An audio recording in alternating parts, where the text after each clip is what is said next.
D'habitude, je vais attendre qu'il soit 13h01 pour vraiment démarrer. Mais déjà, bienvenue. Alors bon, j'ai une longue liste de participants. Bienvenue Véronique, bienvenue Raki, Guillaume, Farida, Estelle. Bref, pardonnez-moi, je ne vais pas lire toute la liste.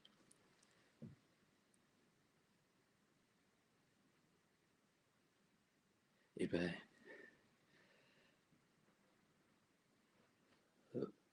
je regarde les derniers arrivés. Parfait.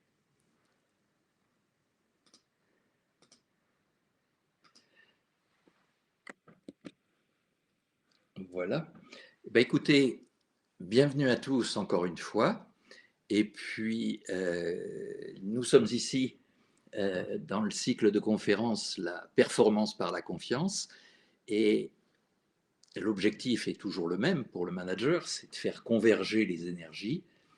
Et quelles sont les difficultés particulières et les possibilités ou les opportunités en management connecté.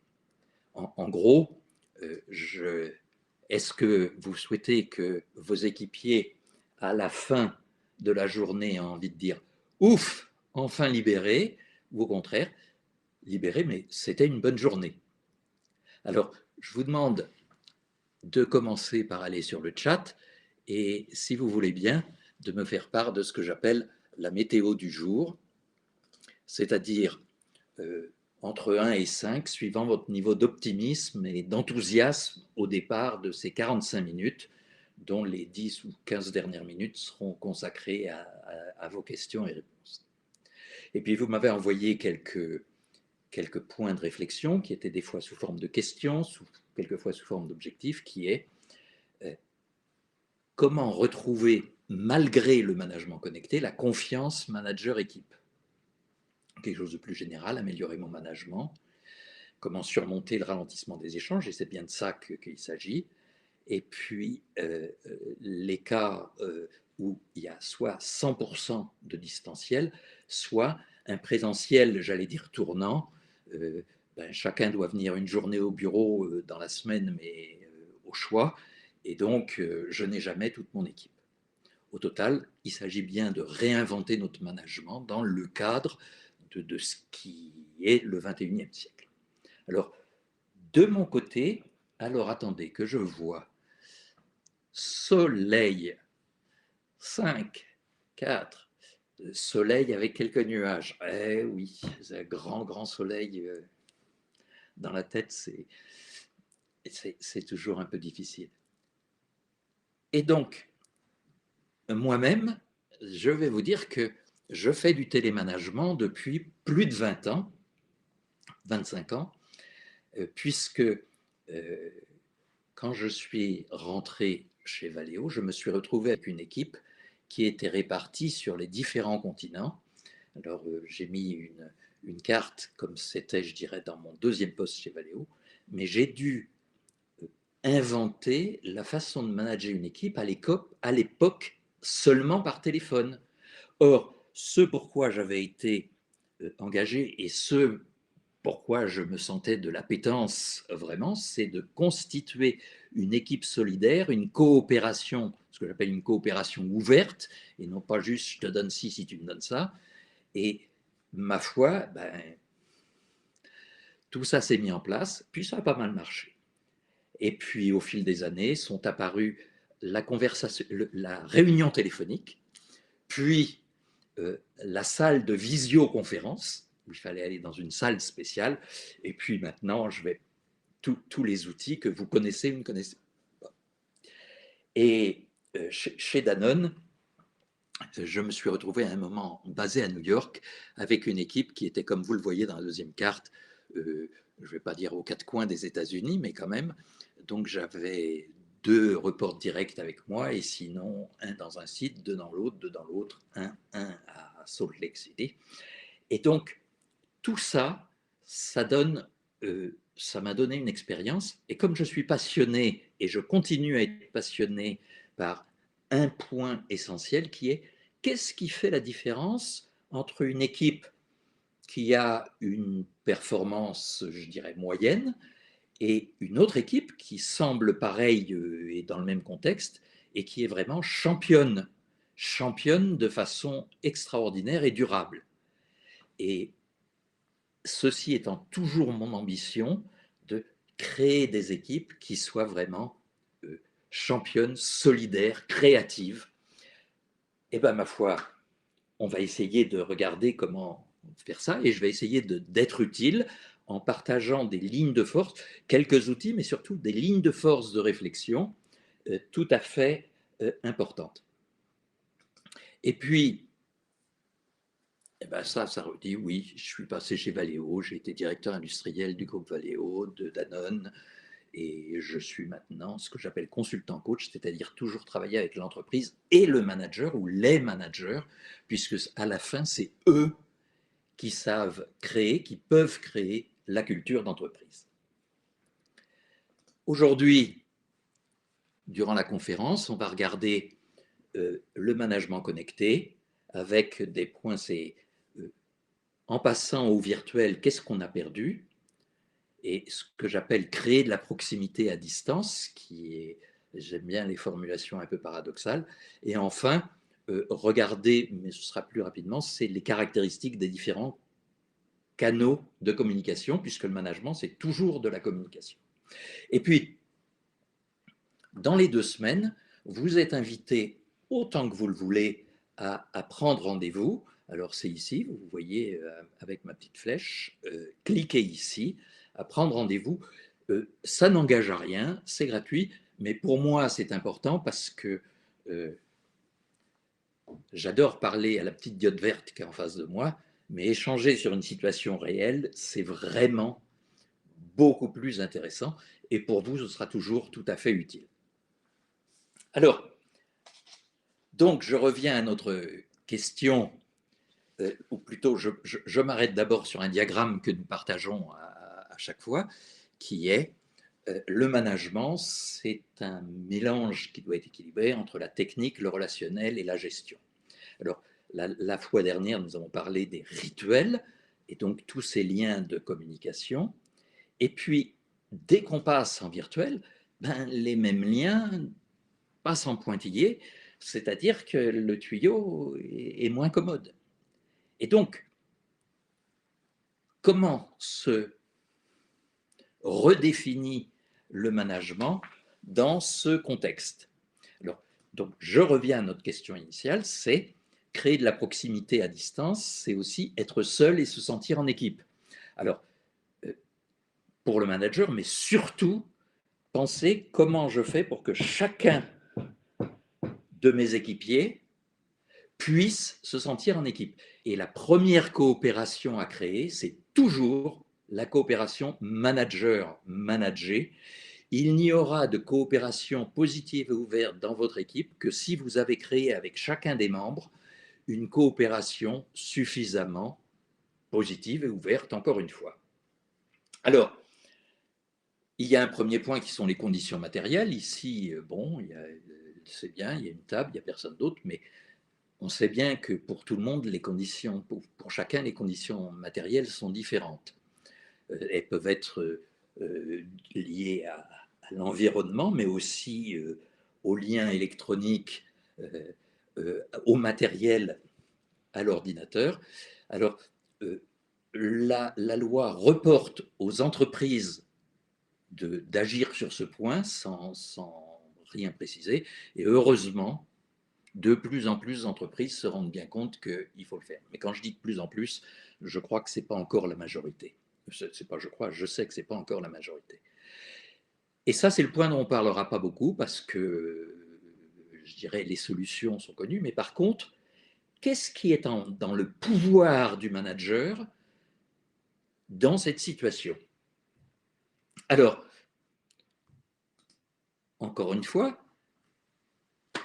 un diagramme, enfin un petit schéma que j'utilise souvent qui est le lien managérial est toujours, alors que ce soit le lien de personne à personne, que ce soit le lien de professionnel à professionnel ou le contrôle de la performance qui fait partie des tâches du manager, c'est toujours un équilibre entre subordination, tel que c'est écrit dans la loi, et coopération, tel que c'est nécessaire si on veut créer de la performance.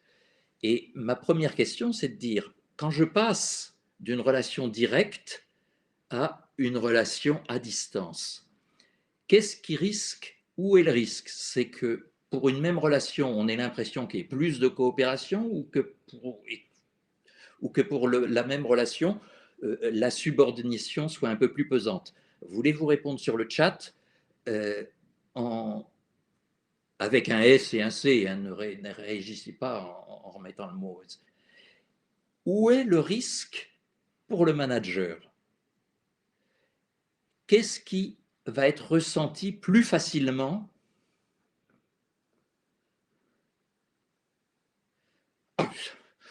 Ça commence bien. S+++. S, S, S. Bon, oui, c'est bien comme ça, c'est en situation de télémanagement ou de manager connecté, parce que ce n'est pas que le télémanagement, c'est il faut rendre beaucoup plus visible la coopération. Oui, bon ben ça, c'est la question que je viens de poser. Et pourquoi? Qu'est-ce qu'on a perdu? Ben, ce qu'on a perdu, c'est ce que j'appelle le relationnel informel ou la capillarité verticale ou horizontale. Quand on est la machine à café, on parle de la famille, mais on règle aussi un petit problème qu'il y a si, oh, il m'a dit ça, t'inquiète pas, c'est toute la capillarité gomme un certain nombre de difficultés et on va le voir sur quelques exemples précis. Et puis, ça nous rappelle que l'entreprise n'est pas qu'un lieu d'échange de travail contre de l'argent, mais aussi un lieu de socialisation, un lieu où on a des relations avec des personnes, plus ou moins bonnes avec les uns les autres, plus ou moins saines quelquefois avec le management, mais c'est un lieu de pratique relationnelle et donc de socialisation, voire de construction de la personne sociale. Et cet aspect essentiel ne doit jamais être oublié. Et le travail en télétravail, c'est de compenser cette difficulté en rendant beaucoup plus nette la coopération et en ne parlant de subordination qu'à travers la coopération. On va voir plusieurs façons de voir. D'abord, je vais vous demander de réfléchir à vous. Quel manager connecté êtes-vous? Alors, j'ai fait une typologie très, très simple en 3 niveaux. En 1, il y a prudent, vous gardez. Je ne vais pas le lire. Il y a aussi ce que j'appelle avec mon temps, c'est-à-dire, je ne dis pas que je vais être le leader de la transformation, mais enfin, ça fait partie des choses qui évoluent et il faut s'adapter. Et puis le 3e niveau, j'ai mis militant, il y a un aspect geek dedans, mais c'est je vais y aller et on va avancer vite. Alors, à chaque fois, vous avez vu qu'il y avait quelques négatifs. Si vous êtes prudent, ça risque aussi de décourager vos équipes. Avec mon temps, c'est bon, attendons de voir, je suis prêt à suivre, mais pas encore ça. Et militant, c'est je fonce, et derrière moi, est-ce que l'équipe suit? C'est pas sûr.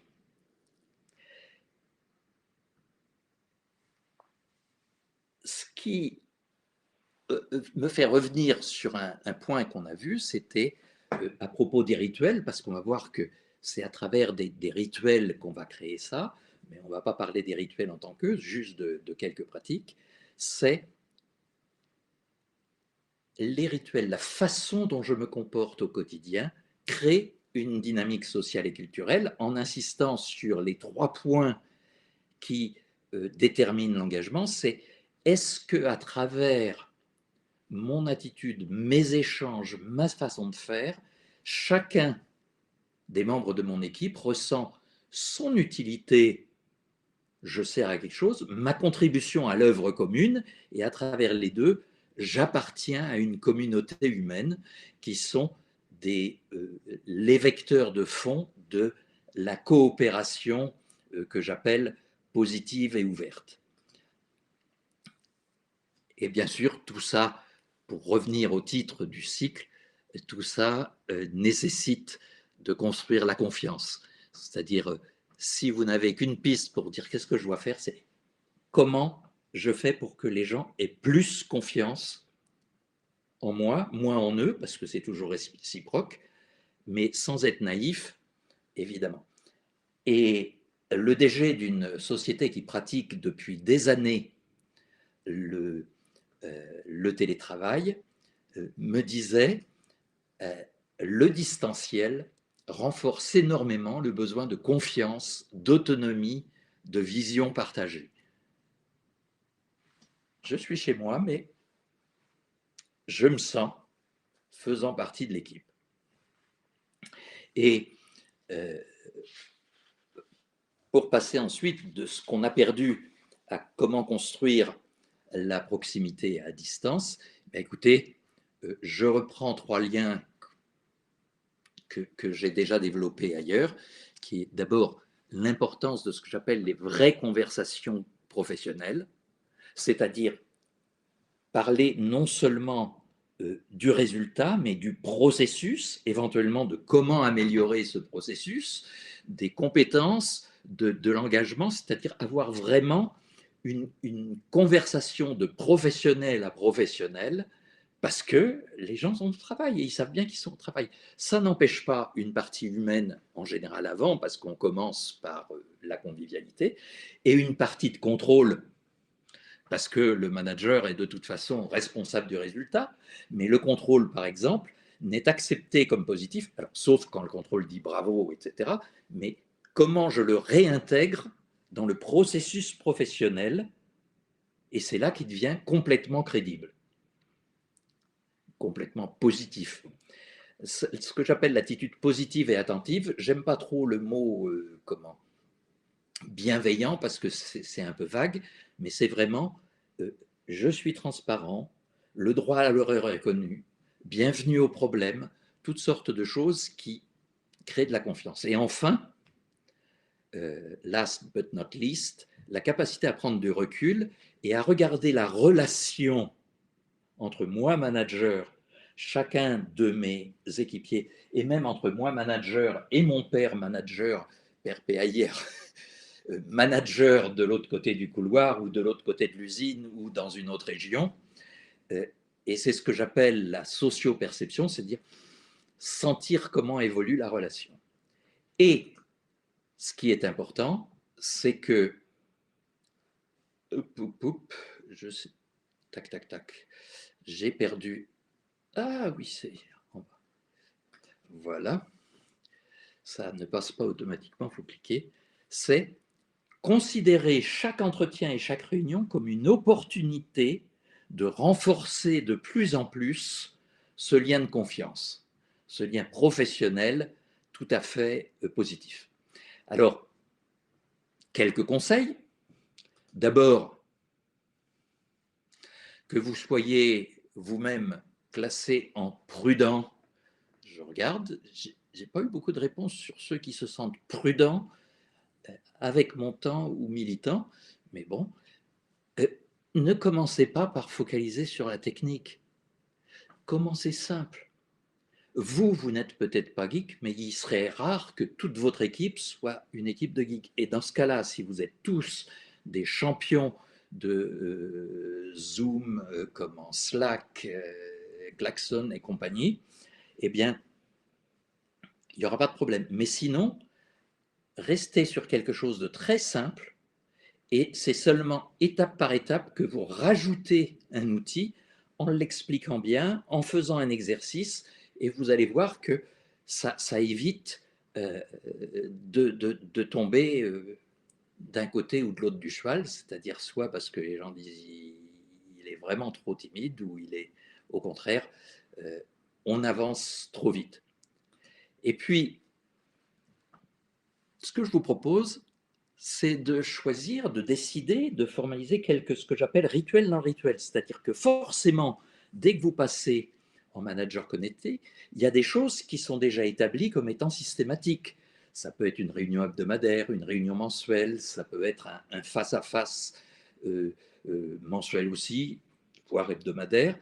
Et c'est qu'est-ce que je vais mettre comme point de repère dans chacun de ces points de rendez-vous pour que j'apparaisse bien dans mon rôle de manager positif. C'est-à-dire, d'abord, comment je fais l'accueil, peut-être un tour de table sur les bonnes nouvelles de la semaine. On commence par un tour de table, ça change complètement par rapport à les problèmes de la semaine. Et puis à la fin, quelque chose de très clair sur qui fait quoi. Parce que là, par exemple, quand on a une réunion réelle, si j'ai envie de dire, enfin en présentiel, quelquefois il arrive que c'est la fin de la réunion, tout le monde se lève et tout d'un coup, le manager dit « Ah, excusez-moi, restez encore un instant, j'avais oublié un point. » Et là, les gens se figent debout, etc. On fait le point, ça dure 3 minutes, je vous remercie et il n'y a aucun problème. Par contre, si vous êtes en télé-réunion et qu'on dit, bon, bah, c'est fini, clic, chacun, ah zut, j'ai oublié, qu'est-ce que je fais? Je reprogramme une réunion aussitôt, je renvoie une invitation. Dans un cas, ça passe inaperçu, la capillarité du quotidien fait que les petites maladresses sont dissoutes par le fait qu'il y a des liens informels. Dès qu'on passe en formel, il faut que ce soit très net dans tous les domaines, bien carré, et donc des rituels dans le rituel peuvent aider. Puis, ça oblige aussi à préparer les points. Je vous parlais du début où c'était par téléphone, j'avais 8 adjoints dans le monde, et j'avais, pardonnez-moi, je les vois encore, j'avais 8 fiches sur lesquelles je notais ce qui était pour chacun, et une fiche pour ce qui est pour tous. Et comme vous l'avez vu avec mon exemple, c'est beaucoup plus exigeant de faire bien du premier coup en télémanagement que en direct où la capillarité permet de gommer. Et puis, toujours, j'insiste sur le toujours conclure positivement, il y a deux choses. Il y a d'une part, c'est ce qui laisse une trace, la façon dont on conclut une réunion prépare l'état d'esprit du démarrage de la suivante. Et puis, par ailleurs, c'est bien faire la différence entre l'action et la personne. Quelqu'un fait une erreur, si on commence à traiter les gens de cloporte, même si c'est avec des mots beaucoup plus souples ou faibles que ça fait mal et ça va rester. Alors que si on ne parle que de l'action, c'est-à-dire séparer l'action et la personne, on peut rester positif sur la personne tout en parlant d'une erreur à corriger et de comment on va pouvoir la corriger. C'est un point sur lequel on pourrait insister avec un tas de choses. Allez, un petit exercice. Je vais vous parler d'une société commerciale qui vend, qui est dans le domaine du bâtiment, mais peu importe. Et alors, en 2020, au début du confinement, le patron, le directeur commercial, il y a un directeur commercial national France et il y a 8 directeurs commerciaux régionaux. Et le DG et le directeur commercial, dès que commence le confinement, ils se tiennent la tête en disant « ça va être un désastre ». Et début décembre, en ayant les résultats de novembre, ils disent « c'est incroyable, finalement 2020 va être aussi bon que 2019 ».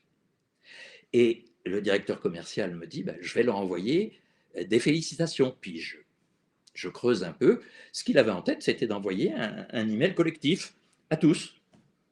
Alors je dis, attends, est-ce que ça le fait? Et puis, en réfléchissant, finalement, vous, qu'est-ce que vous proposez? Allez-y.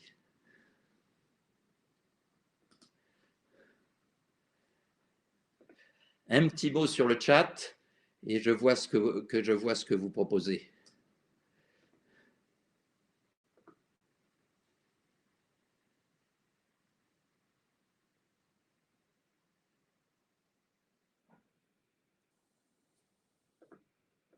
Eh bien, ma foi, ah, merci Danori. En partant d'un point, pardonnez-moi pour... on ne peut pas faire une réunion physique. On part de ce niveau-là puisqu'on est sur justement comment faire ça. Écoutez, à travers les différentes réponses, oui, il y a première étape, faire un mail individuel et personnalisé. Deuxième étape, c'est de faire une réunion avec un petit peu de décorum, par exemple le DG qui vient, quelque chose. Et finalement, ce qui a été retenu, mais qui est en phase avec toutes vos réflexions, c'est finalement, l'entreprise est prospère, hein, ce n'était pas une question de sous. Le directeur commercial a envoyé à chacun une bouteille de champagne avec une carte, avec juste écrit bravo et signé à la main, mais ce n'est pas du tout la même chose. À la main, ça signifie que je m'engage à un niveau, symboliquement, c'est un autre niveau d'engagement. Et puis avec un rendez-vous tel jour à telle heure pour télétrinquer ensemble. Et ben voilà. Et là, on sent bien que la façon dont on communique les choses est différente. Alors que ce soit pour un événement extraordinaire comme ça, ou que ce soit pour un, les aspects managériaux quotidiens, c'est vraiment avoir en tête que comment je donne de la visibilité à mon management, même si c'est un petit peu plus que d'habitude, dans le cas par exemple de ce succès qui était un succès extraordinaire, puisque 6 mois, 9 mois avant, on était là à se dire, oh là là, c'est fichu pour cette année. Et puis, c'est aussi, j'ai pris cet exemple pour montrer que dans toutes les enquêtes, on voit que les salariés parlent d'abord ou rapidement du manque de reconnaissance. Et c'est tout à fait important. Et par ailleurs, dans les enquêtes, les salariés disent aussi que c'est le lien managérial qui est le premier levier de plaisir au travail et d'engagement. Et donc, n'hésitez pas, regardez bien ce qui est positif et faites-le savoir. Hein. Et puis, je rajoute une règle d'or avant de voir quelques conseils pratiques. Une règle d'or, c'est soignez vos one-to-one. Faites en sorte que vous ayez avec chacun de vos équipiers, de temps en temps, après vous en faites un rituel, que ce soit hebdomadaire, ça, tout dépend du contexte, mais un one-to-one qui soit vraiment personnalisé. Et ça, rien que parce que ça existe, c'est déjà un élément de reconnaissance. Si en plus vous le faites bien, je mets entre guillemets, parce que tout dépend de la situation, c'est extrêmement puissant. Alors, quelques conseils. D'abord, ça vous oblige, le télémanagement oblige à une gestion du temps beaucoup plus précise et rigoureuse de la part du manager. On l'a vu avec le fait qu'il faut que les choses soient nettes. Par exemple, je pense à une société où on disait, ben, ça peut être pour chacun d'entre vous, hein, que ce soit Émilie ou, attendez, ou Guillaume, de dire, avec Émilie, avec Guillaume, les réunions commencent à l'heure et ce qu'il y a de bien, c'est qu'elles finissent à l'heure aussi. Ben c'est déjà un point de respect des personnes qui se dilue un peu quand on est au quotidien dans l'entreprise et qui là, d'un seul coup, devient quelque chose de très important. Le point suivant, c'est avoir un pilotage technique sur le contenu du travail, etc., tout à fait précis, et surtout pas de il faudrait, non, non, non, non, on pourrait faire ça, qu'en penses-tu? Est-ce que c'est décidé? Oui, on le fait, comment on le fait? Ah, et bah, écoute, c'est pas clair, ok, on en reparle la semaine prochaine, mais de façon à ce que ce soit bien carré. Et humain, bon, on en a parlé, positif et ouvert, prendre les idées, bienvenue au problème, comme je l'ai déjà dit, ou droit à l'erreur, ce qui ne veut pas dire de ne pas gérer les erreurs, de ne pas manager les erreurs pour en faire, chaque erreur peut être une opportunité de progrès en compétences et en résultats. Le point transparence des projets et des résultats, là je vais vous parler de Slack, mais peu importe le support, il y en a beaucoup d'autres. Il se trouve que je fais partie de quelques groupes de travail tout à fait intéressants et que chacun a son Slack et donc les choses se font assez largement en transparence. Encore une fois, il ne s'agit pas d'être absolu, ça n'existe pas. Le présentiel, comment consacrer le présentiel vraiment à la coordination, à la coopération, ou à la convivialité, je ne vais pas insister. Et le choix des canaux d'interaction, on va y revenir tout de suite. Et attention aux irritants, c'est-à-dire savoir que chez un tel, il y a telle ou telle difficulté ergonomique de travail, que ce soit un lien, etc., en tenir compte. Et derrière tout ça, je rajoute les 3 leviers principaux du leadership qui sont: j'ai une vision et je place chaque action dans l'évolution en cours. 2, les actions et les décisions sont tout à fait concrètes, précises et on en regarde les résultats. Et le relationnel, je pense qu'on en a pas mal parlé. Alors maintenant, regardons les canaux. Je pars d'un a priori, mais chacun peut le refaire dans son contexte, c'est que le face-à-face, que je n'ai pas pu écrire sous la forme personne à personne, que je préfère à face-à-face, étant le meilleur canal parce que le plus complet. Et puis, à l'autre bout, je mets juste l'email, puisque l'email n'est pas une interaction, c'est un envoi, et donc je peux le relire, je peux corriger, je peux toutes sortes de choses. Puis je vais essayer de mettre entre les deux quelques points. Le téléphone, c'est déjà mieux qu'un email. Hein, si vous avez une nouvelle importante qui vient de la famille, plutôt que d'envoyer un email bravo ou mes condoléances, un coup de téléphone, c'est quand même mieux.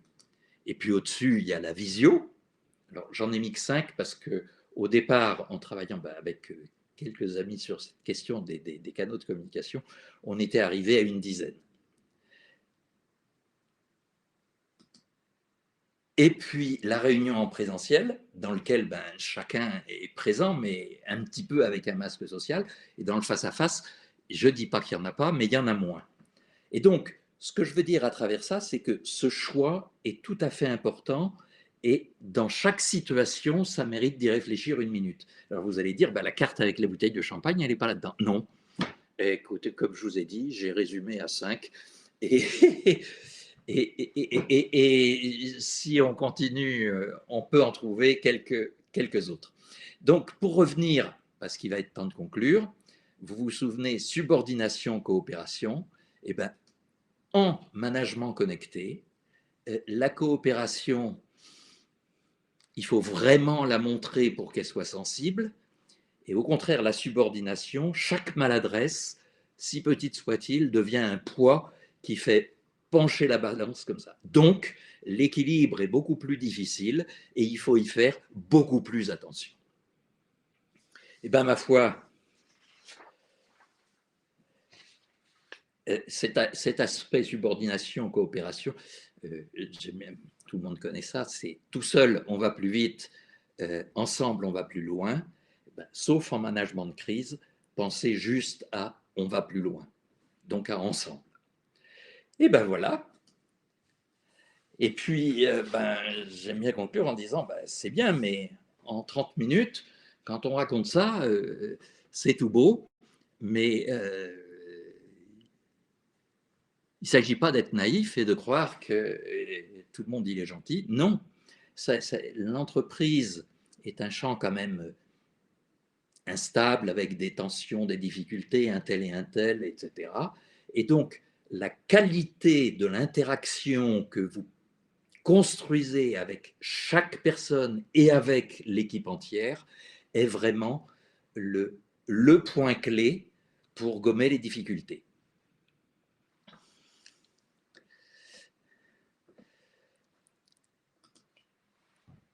Allez, ce que je vous propose, c'est chacun d'entre vous, chacun pour soi, ce n'est pas la peine de le mettre sur le chat, c'est chacun pour soi, c'est à travers ce qu'on a vu, est-ce qu'il y a une pratique ou une autre que vous décidez de mettre en œuvre?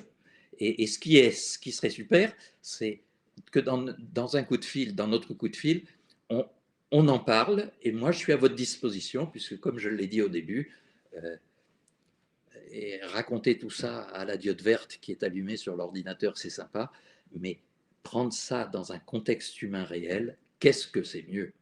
Et puis ça enrichit les deux côtés. Voilà. Bon, je vous annonce la prochaine conférence qui sera sur l'équipe managériale le 12 avril. Et ma foi, pouvez-vous mettre vos questions puisque nous entrons euh, dans la session Questions and Answers, Q&A. J'en profite pour mettre le titre de mon livre, mais vous avez encore 10 minutes avant de mettre vos feedbacks. Allez-y. Quelles questions avez-vous envie de me poser?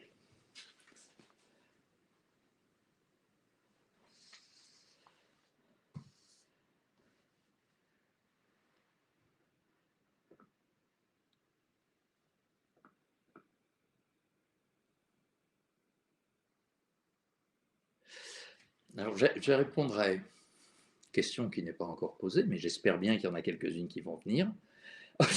Il y a quelqu'un qui est très gentil qui me dit c'est très clair, donc j'ai plus de questions. Sympa. Non, le point, c'est vraiment de voir comme quoi, en disant oui, mais je pense à un manager qui me disait oui, mais chez moi, tu comprends, il y a la moitié c'est une équipe, c'est quelqu'un dont j'ai parlé dans la truc qui a une équipe d'une petite dizaine d'ingénieurs. Et il me dit oui, mais j'ai vraiment deux catégories, il y a des jeunes qui sont prêts, etc. Et puis je mets des guillemets, mais il faut bien citer, j'ai 3 ou 4 vieux croutons. Je suis moi-même d'un âge où je n'aimerais pas me faire traiter de vieux croutons, mais tant pis. J'ai 3 ou 4 qui, de toute façon, s'en fichent, ils attendent la retraite, etc. OK. Et alors, il y a toujours un espace de liberté. Le point, c'est d'identifier où sont les espaces de liberté, où est avec un tel le point d'accroche que je vais pouvoir utiliser. Et je pourrais dire aussi, parce que je le pense, mais ça ne sert à rien, de dire si tu avais travaillé la relation avant, ce serait plus facile maintenant. C'est-à-dire, si tu avais travaillé la relation en présentiel, ce serait plus facile de la transposer en distanciel. Mais ceci étant, ce n'est pas une réponse parce que ça ne sert à rien. Et donc, le point, c'est de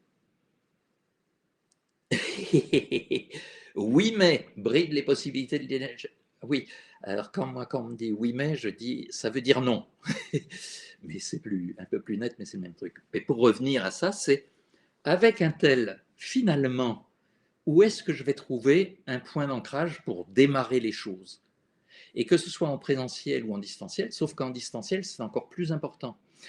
Et d'où un autre point, c'est si j'ai, comme c'est la plupart du cas, du hybride, c'est-à-dire quelques jours ou au moins un jour par semaine au bureau, c'est comment je fais avec Joseph, là, qui est un petit peu coincé, comment je fais pour avoir un face-à-face avec lui, qu'est-ce que je peux lui dire qui va aider à débloquer.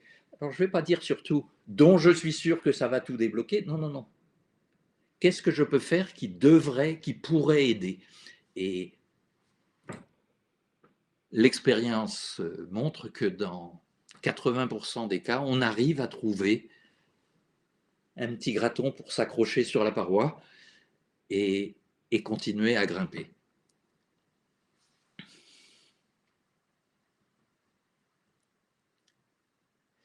Alors, oui, maturité des acteurs. Ça marche dans les deux sens. C'est-à-dire que la qualité de la relation que vous avez créée en présentiel rend plus facile le distanciel. Mais on peut le prendre dans l'autre sens. C'est tout ce que vous avez pu faire progresser en distanciel va être extrêmement solide en présentiel. C'est-à-dire que dans un sens, ça facilite, et dans l'autre sens, ça devient quelque chose de très solide. Quelqu'un me pose une question sur mon livre. Oui, mon livre s'appuie toujours sur des cas pratiques parce que j'ai été manager pendant un peu plus de 40 ans et donc, ayant ça comme passion, je pense que ça se voit qu'il en reste un peu. euh, j'ai vraiment tout construit à partir d'expérience, en faisant en fait ce qui est essentiel pour vous, c'est toujours un livre aussi pédagogique soit-il, et je pense que le mien l'est, on me dit qu'il l'est beaucoup, euh, ne donne que des pistes de réflexion. C'est comment je réinvente ça dans mon propre contexte. Et donc, depuis 40 ans, j'ai toute une bibliothèque de livres de management, mais ce qui m'intéresse, c'est pas d'y prendre une recette, c'est de prendre une piste de réflexion. Ah, là, il y a quelque chose que je sens. Et je prends, j'essaye, j'adapte et on progresse.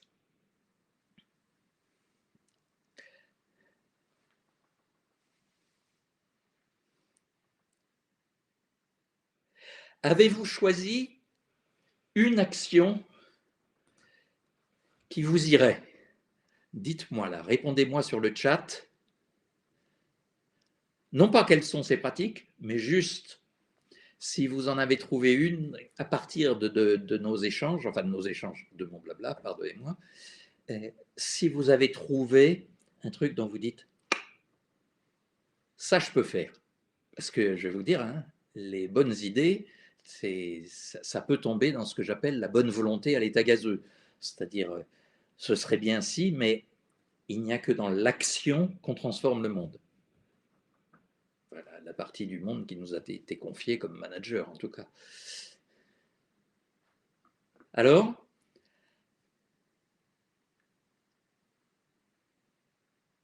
ben écoutez, s'il n'y a pas d'autres questions,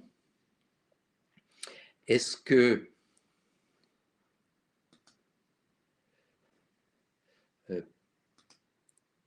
pardon, c'est celle-là.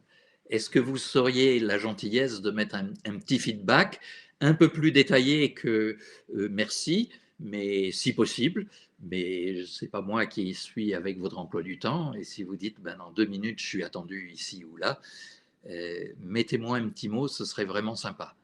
Et puis, eh ben, merci à tous, parce que même si ce n'est qu'à travers le chat, c'est quand même important pour moi d'avoir un minimum de feedback en cours de route.